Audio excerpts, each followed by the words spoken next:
Russia Ukraine യുദ്ധത്തിൽ റഷ്യയുടെ ശക്തമായിട്ടുള്ള തിരിച്ചടിയാണ് ഇപ്പോൾ കണ്ടുകൊണ്ടിരിക്കുന്നത്. 2 ദിവസമായി യുക്രൈൻ വലിയ ആക്രമണം റഷ്യയിൽ അഴിച്ചുവിട്ടു എന്നുള്ള വാർത്തകളാണ് നമ്മൾ പാശ്ചാത്യ മാധ്യമങ്ങളിലൂടെ വീക്ഷിച്ചുകൊണ്ടിരുന്നത്. കഴിഞ്ഞ ദിവസം റഷ്യയുടെ ഒരു ആണവ നിലയം യുക്രൈൻ തകർത്തു, അല്ലെങ്കിൽ അവിടേക്ക് ഡ്രോൺ ആക്രമണം നടത്തി എന്ന രീതിയിലുള്ള അഭ്യൂഹങ്ങളും പുറത്തു വന്നിരുന്നു. എന്നാൽ റഷ്യ ഇത് തള്ളിയിരുന്നു. ഇപ്പോഴിതാ റഷ്യയുടെ ഊഴമായിരിക്കുകയാണ്. റഷ്യയുടെ തിരിച്ചടിയിൽ വിറച്ചു നിൽക്കുകയാണ് യുക്രൈൻ എന്നുള്ളതാണ് പ്രധാനപ്പെട്ട കാര്യം. റഷ്യ യുക്രൈൻ യുദ്ധം കൂടുതൽ രൂക്ഷമാകുന്ന സാഹചര്യത്തിൽ യുക്രൈനിലെ പ്രധാന നഗരങ്ങളായിട്ടുള്ള കീവ്, ഡിനിപ്രോ, ഖാർഗീവ് എന്നിവിടങ്ങളിൽ മിസൈലുകളും ഡ്രോണുകളും ഉപയോഗിച്ച് റഷ്യ വലിയ തോതിലുള്ള വ്യോമാക്രമണമാണ് നടത്തിയത്.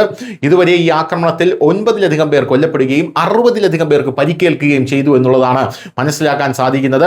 നിപ്രോയിൽ 5 പേർ മരിച്ചു എന്നുള്ളതാണ്. അതായത് ഈ തെക്ക് കിഴക്കൻ നഗരത്തിൽ റഷ്യൻ ആക്രമണത്തിൽ 5 പേർ കൊല്ലപ്പെടുകയും 25 പേർക്ക് അവിടെ മാത്രം പരിക്കേൽക്കുകയും ചെയ്തു. റെസിഡൻഷ്യൽ കെട്ടിടങ്ങൾക്കും കുട്ടികളുടെ കളിസ്ഥലത്തിനും സാരമായിട്ടുള്ള കേടുപാടുകൾ സംഭവിച്ചു. കീവിൽ നിരവധി കെട്ടിടങ്ങൾക്ക് സാരമായ കേടുപാടുകൾ സംഭവിച്ചിട്ടുണ്ട്. യുക്രൈൻ തലസ്ഥാനമാണ് കീവ്. ഇവിടെ 4 പേർ കൊല്ലപ്പെടുകയും 51 പേർക്ക് പരിക്കേൽക്കുകയും ചെയ്തു. മിസൈൽ ആക്രമണത്തിൽ 24 നില കെട്ടിടത്തിന്റെ ഒരു ഭാഗം തകർന്നു. അവശിഷ്ടങ്ങൾക്കിടയിൽ ആളുകൾ കുടുങ്ങിക്കിടക്കുന്നതായി ഭയപ്പെടുന്നു. കീവിലെ ഒബലോൺ ജില്ലയിൽ മിസൈൽ അവശിഷ്ടങ്ങൾ കാറുകൾക്ക് തീയിട്ടു എന്നുള്ള റിപ്പോർട്ടുകളും പുറത്തു വരുന്നുണ്ട്.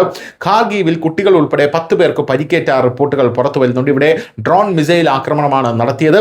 ആക്രമണത്തെക്കുറിച്ച് റഷ്യ നേരത്തെ തന്നെ മുന്നറിയിപ്പ് നൽകിയിരുന്നു എന്നുള്ളതാണ് മറ്റൊരു പ്രധാനപ്പെട്ട കാര്യം. യുക്രൈൻ പ്രസിഡന്റ് സെലൻസ്കി ഇതിനകം തന്നെ ഒരു വലിയ ആക്രമണത്തെക്കുറിച്ച് മുന്നറിയിപ്പ് നൽകിയിട്ടുണ്ട്. ഇനി തിരിച്ചും റഷ്യ ആക്രമിക്കുമെന്ന് പറയുന്നുണ്ട്. എന്തായാലും കഴിഞ്ഞ ആഴ്ച യുക്രൈനിയൻ സൈനിക കേന്ദ്രങ്ങളെയും പ്രധാന കേന്ദ്രങ്ങളെയും ലക്ഷ്യമിടുന്നതായി റഷ്യ യുക്രൈന് ഒരു ഭീഷണി അല്ലെങ്കിൽ ഒരു മുന്നറിയിപ്പ് കൊടുത്തിരുന്നു എന്നുള്ളത് മറ്റൊരു പ്രധാനപ്പെട്ട കാര്യമാണ്. News desk, news Malayalam.